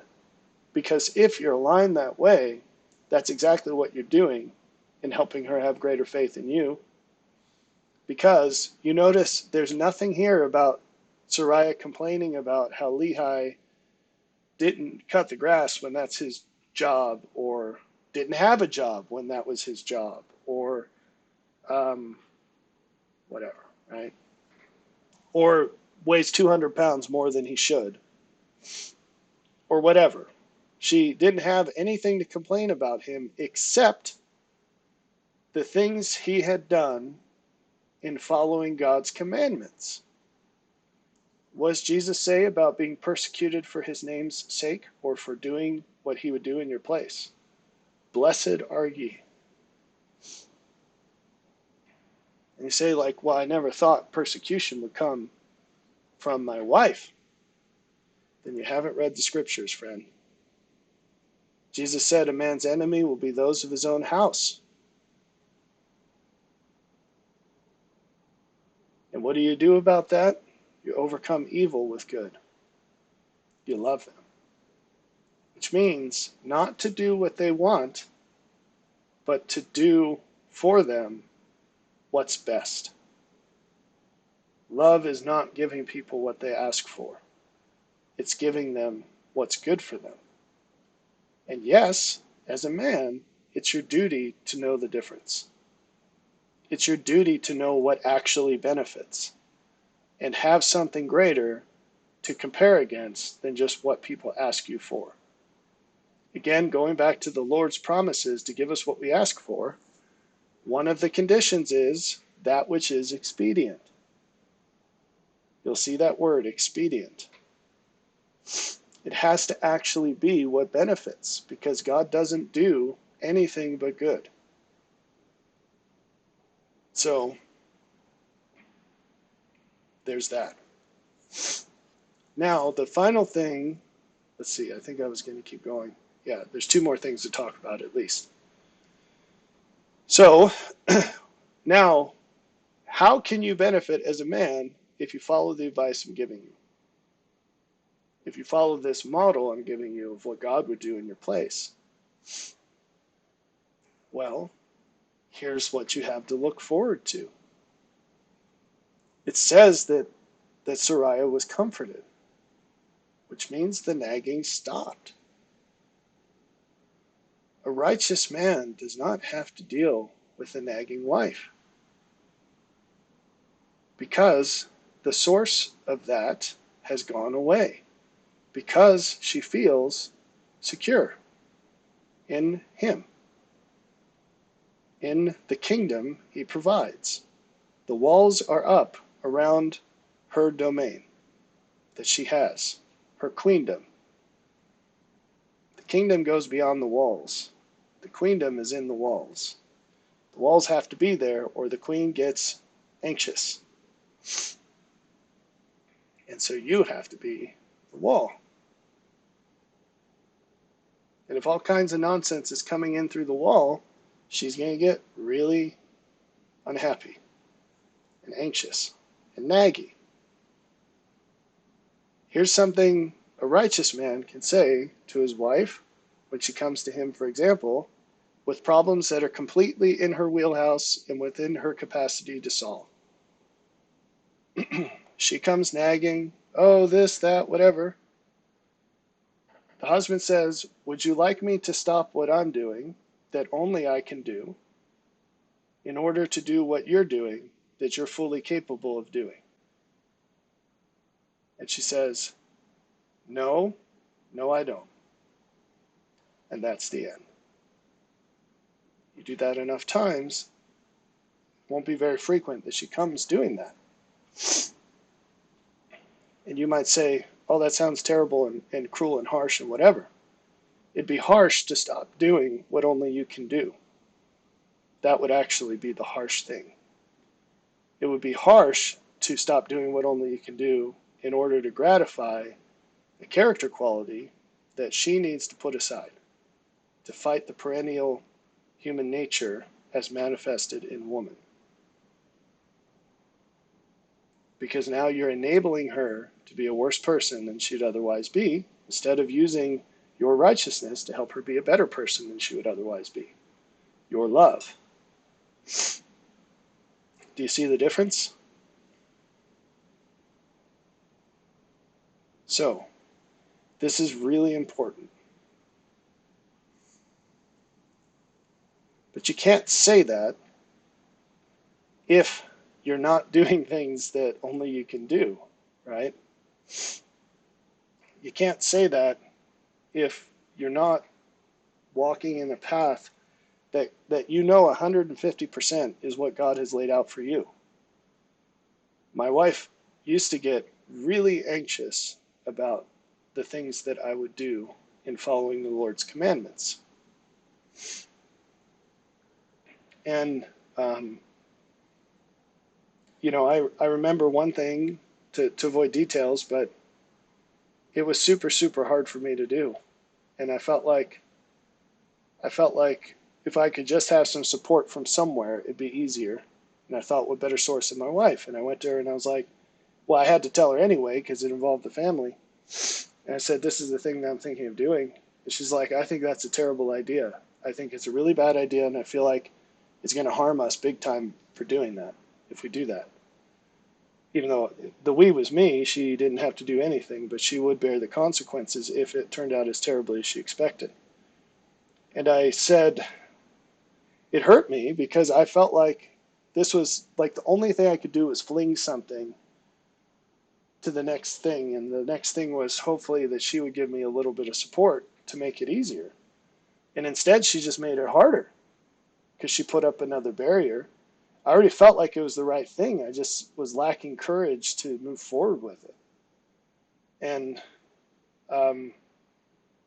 it was a huge blessing for me. It was probably the last time that it's ever happened in my life, because it was the last argument I needed to stop looking towards other people for support in what I knew God wanted me to do.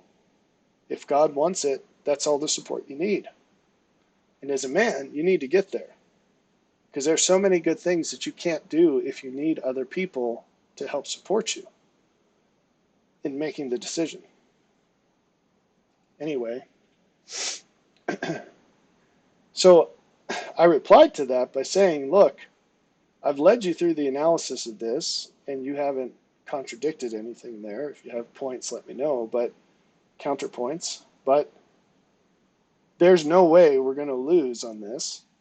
The only question is, what's the trade-off between time, for my part? Like, we're not going to lose money on this, or security. The question is, what's the return on my time and stress going to be? And it's a question of, is it worth it? But there's no question about, is this going to harm our family or not? And she didn't have a counterpoint to that. And I said, well, I just want to let you know I'm going to do this anyway. Your dissent is noted, but in the end, I've learned that as a man, I carry the cost of the decisions I make, whether you're on board or not, right? So that's what it means to be a leader. I should have figured this out a long time ago, right? Because in the military, it's very obvious that what it means to be a leader is you enable good for everyone else when you get it right, and glory for everyone else, and you will bear every bit of the cost and the fault if anything goes wrong ever. And so that's not something that sane people would sign up for. The only reason you'd ever do it is if you just had a burning love for other people. And that's what it means to be a man, to live up to being a man, is to share all the benefits and bear all the costs. That's what it means. So it ended up that that decision really, really, really saved our bacon in enormous, enormous ways. It was an immensely, tremendously good decision. And it carried a heavy cost, but I bore the whole cost. And so, as a result of enough things like that, you start to build credibility, which means that your wife is willing to believe you when all she's got against you is feelings and decisions that you make. And she's like, well, I feel terrible about this, but logically speaking, there's no counter argument, and you've been right about everything else, so let's roll. And she can actually, like Soraya, she can actually come to emotional peace and comfort through your track record. Now, that's not going to give you any bonuses if it all falls apart and you were wrong. She's going to let you have it. There's no way to get out of that. There's no such thing as building up a balance of credibility. I mean, there is, but when one thing goes negative, it's all gone instantly. That's women tend to have the attitude of what have you done for me today? Not, guys will look and say like, oh yeah, well in the aggregate, things are pretty good. Today might not be good, but in the aggregate, this relationship's pretty good. A woman's like, you could have saved my life 50 times, but today you have not made me feel special. Therefore, you dropped the ball today, and now you're my mortal enemy, henceforth and forever. So I'm exaggerating only slightly. So be perfect. That's the solution. Be perfect. Take away every excuse for them to be like this. So what happens when he comforts her?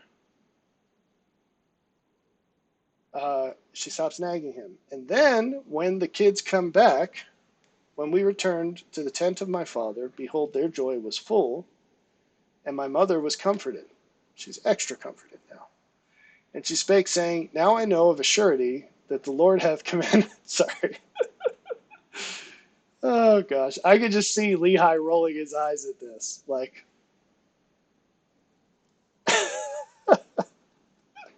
now I know of a surety that the Lord hath commanded my husband to flee into the wilderness. Yea, and I also know of a surety that the Lord hath protected my sons and delivered them out of the hands of Laban, and given them power whereby they could accomplish the thing which the Lord hath commanded them.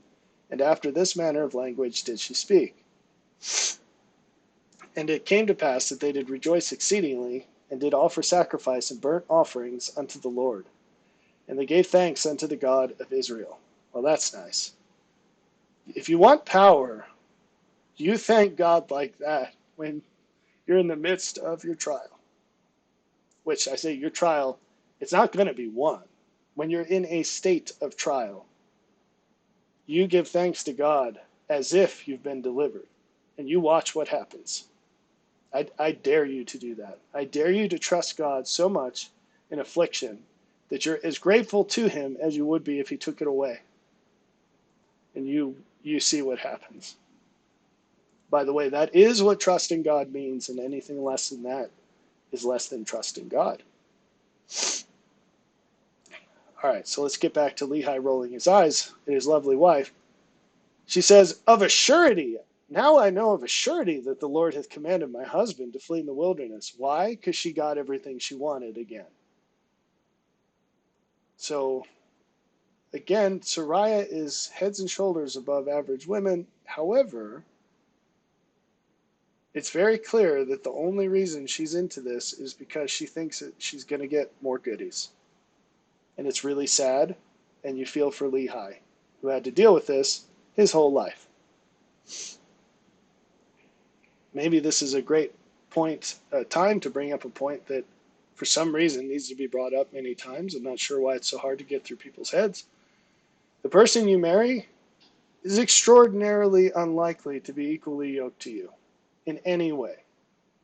One, because it's impossible for any two people to be on the same spiritual level, according to God in the book of Abraham. But two, You're not optimizing for that in any way when you pick who you marry. Nor could you, because you kind of need to see in the future to see a lifetime of how you're going to develop. Both of you, each of you. The best you can do is look at the past and look at right now. And that's not going to accurately predict the future because you don't know it. You don't know the future spiritual lessons you're going to learn. You don't even know who you really are yet. Most of you don't know who you really are yet, even now. And a lot of people who watch this have been married for a long time. So what is the likelihood that you are going to marry somebody that will be your spiritual partner, your spiritual equal? It's basically zero. So why is this so hard for people to understand that this life is not the life where you find and develop this marriage that will endure for eternity? That does happen here, but that's something that happens for very, very, very, very, very few people. And this isn't some Jehovah's Witness, only so many people are going to have the blessings of the gospel, the full blessings of the gospel, and for the rest of us, tough.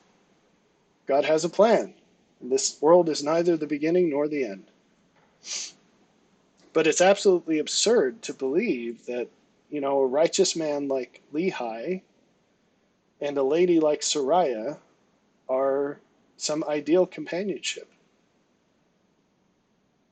And it's probably absurd to believe that you and your spouse are some ideal companionship either. And that doesn't mean that it's not a wonderful thing that has tons of purpose in this life. That is precisely what you both need to take a step closer to whatever can happen after this life. I don't know of puppies, cotton candy, and rainbows, I only know for a fact that rainbows exist in heaven.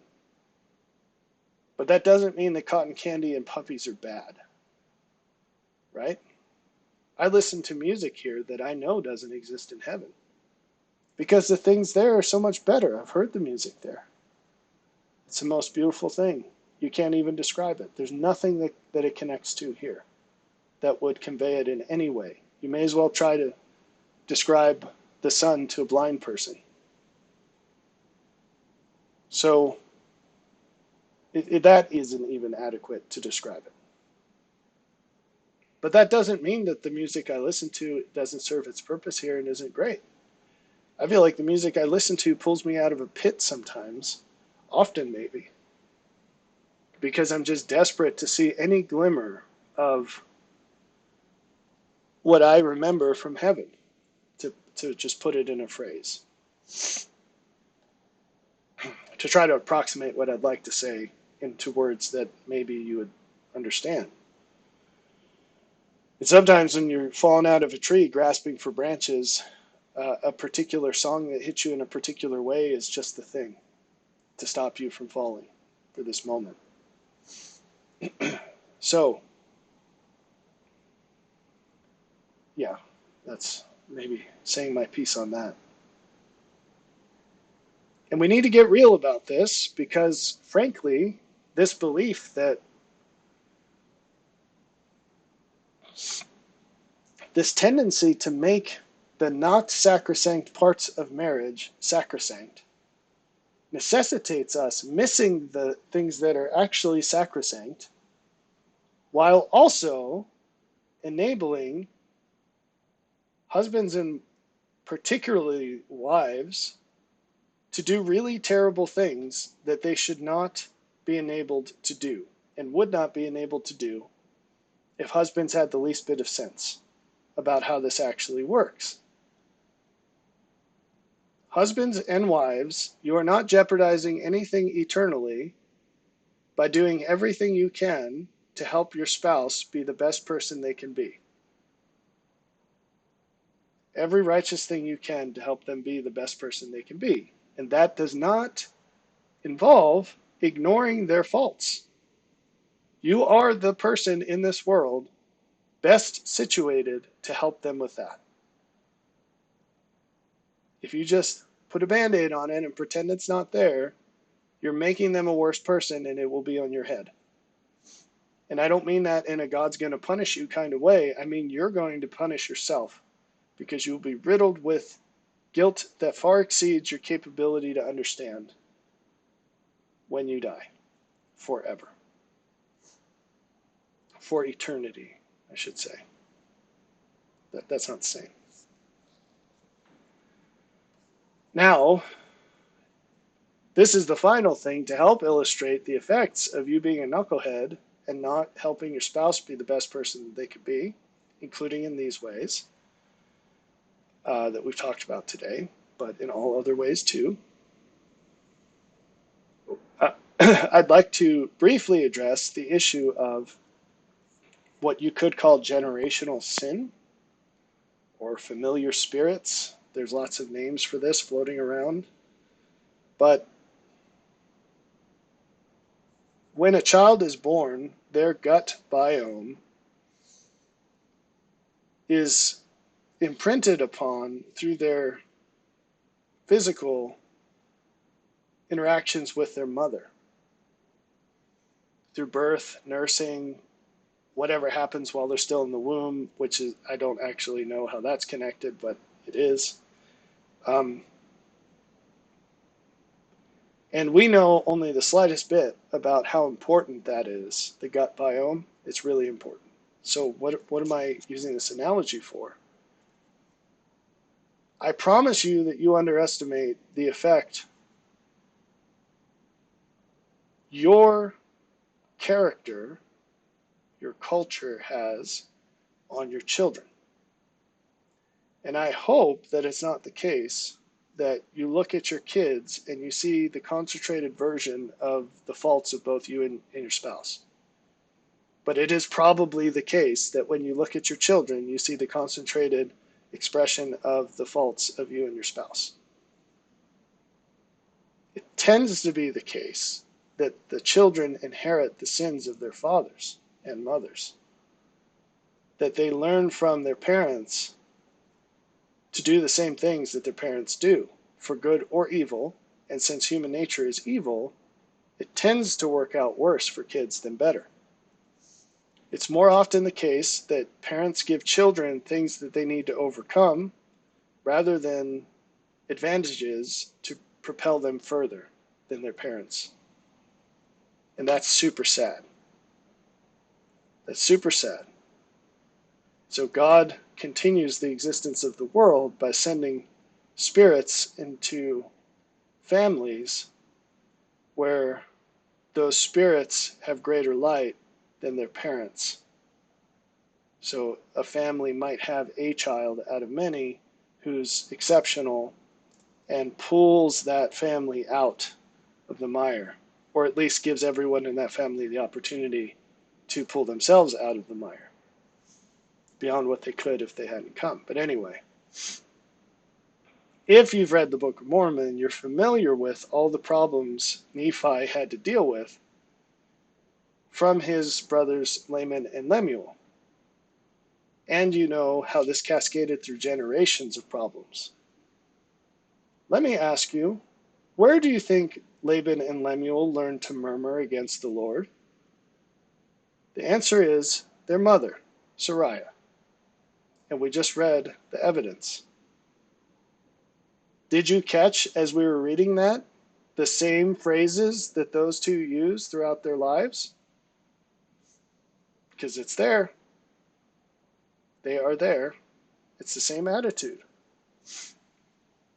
And so, if you're a husband, and again, this all works always, okay? I'm focusing on the wife being the bad guy in terms of nagging, because that tends to be the case when we're talking about nagging, and because I really want to focus on helping to encourage men to be perfect. If that piece is in place, everything else is more likely to go into place. If that piece is not in place, good luck with anything else. So just to put my cards on the table, but this is true of all ways. Doesn't matter if we're talking about men, women, whatever. So, if you're a guy and you erroneously believe that letting things slide when your wife, you erroneously believe it's loving to ignore the faults of your wife. You are causing tremendous damage to her that you have the power to prevent, and you are causing tremendous damage to your children that you absolutely have the power to prevent.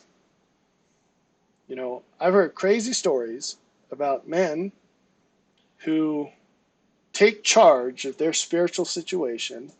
They start to develop a relationship with the Lord, and their wives fight them on this and command them that they will not share their spiritual beliefs with their children.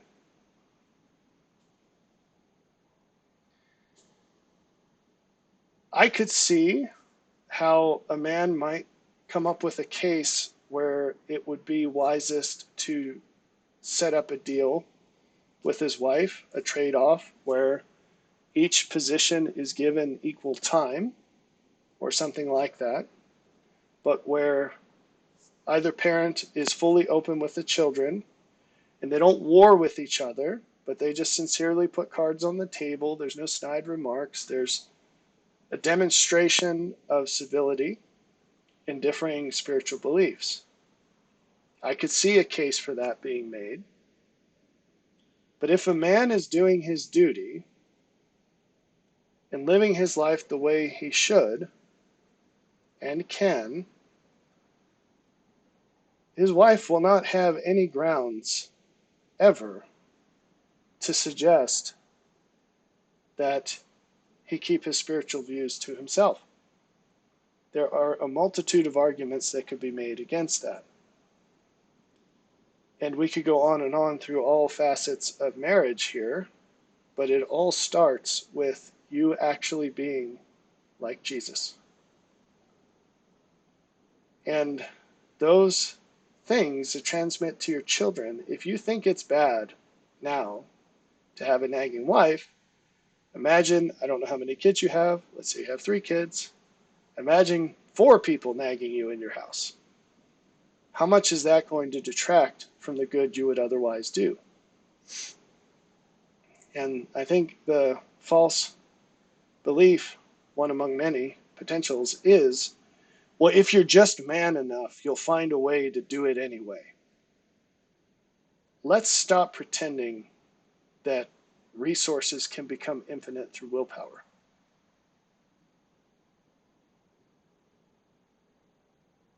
So here's an analogy for you. And this applies to so many things. In this video, we're not talking about sexual things and porn, but that's a place we could take this as well. I'd like you to just actively run with this and apply it where it might apply. But here's an analogy. In my home, I don't know who the heck did the plumbing on this house, but we don't have a shutoff for the outside water lines. And this has caused a surprising number of problems for us. Once we have a freeze-free hydrant outside that started leaking, and because there's no independent line, we had to shut off all the water until I dug a hole all the way down by hand in really rocky dirt to get to the connection and fix it before we could turn the water back on. And I actually had to refill the hole too before we turned the water back on. I mean, we tested it, but I had to finish the job because it was below freezing when this happened. And then we had a pipe burst as well. So I want to talk about the pipe bursting. So the lines for the external water lines, they're in the ceiling in the basement, and it's finished.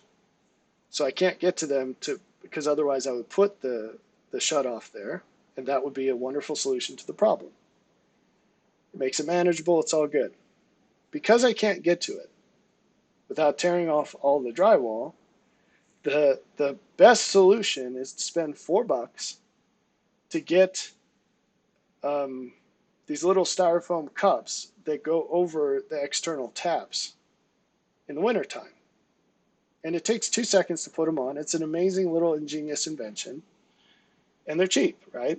No big deal. $4 is so much less than the cost of the damage of a burst pipe. So let's say that I didn't control whether I could go to the box store and buy one of these or Amazon. Let's say only my wife could do that.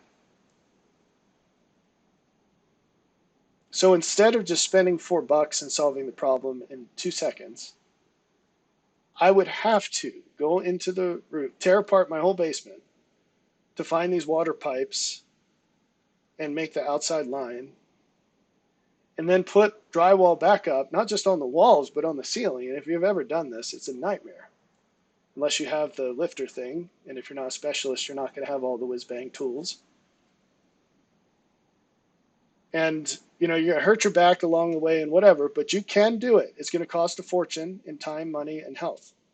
It might cause permanent damage to your back or your psyche. But you could fix the problem.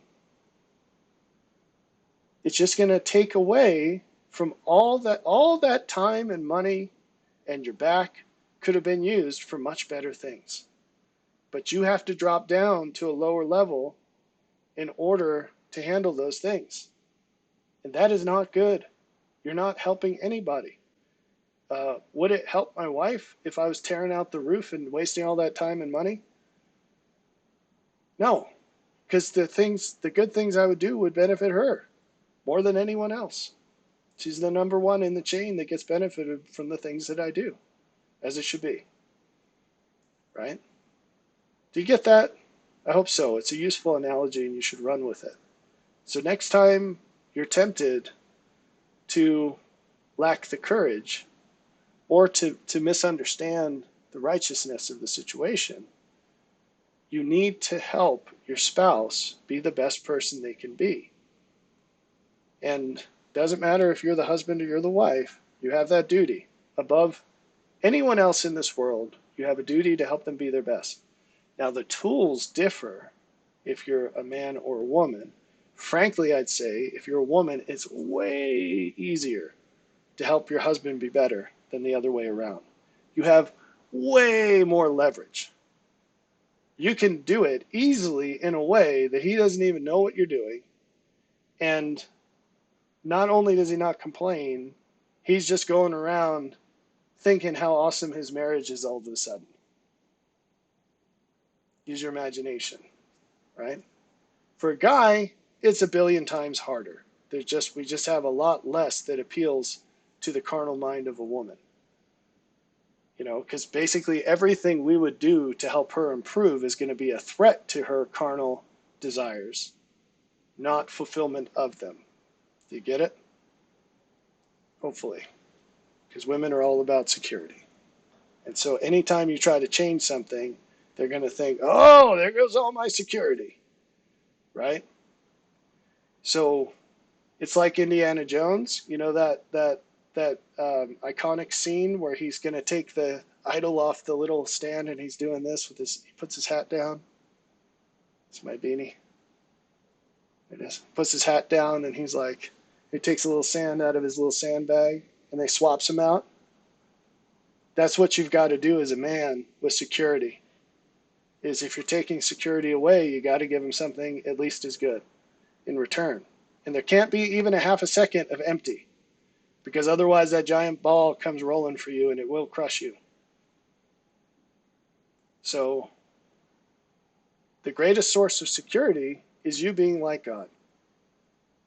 The longer you've been doing that, and to the fullest extent, the more security she will feel in you.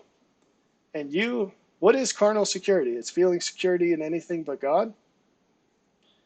As men, we develop that directly with him through experiencing the failure of all other supports. Women experience that ideally in seeing their husband pull through on all these things that were more than what she could handle. Do you get it?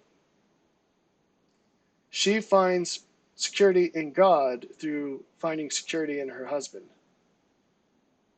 And that's how she breaks free from carnal security of the goodies, of the riches and the lotions and creams, to quote Nacho Libre.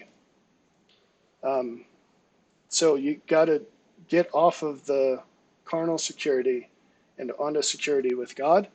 For men, the temptation from Eden was to find security in your wife. That's not where you're going to find it, fellas. That we're here dealing with an awful lot of stuff because Adam botched that one. The destiny of man, what we're called to do is find security in God alone, instead of in our wives. And women are called to find security in their husbands instead of the world, which is what Satan successfully tempted Eve to do. And it still happens today with all the ladies. So there's your male and female nature. 2 hours. Sheesh. I'm glad my voice lasted. I'm probably going to be a frog for the rest of the day. I hope this was useful for you. There were some really serious, important points in here. And I hope you rewatch this one.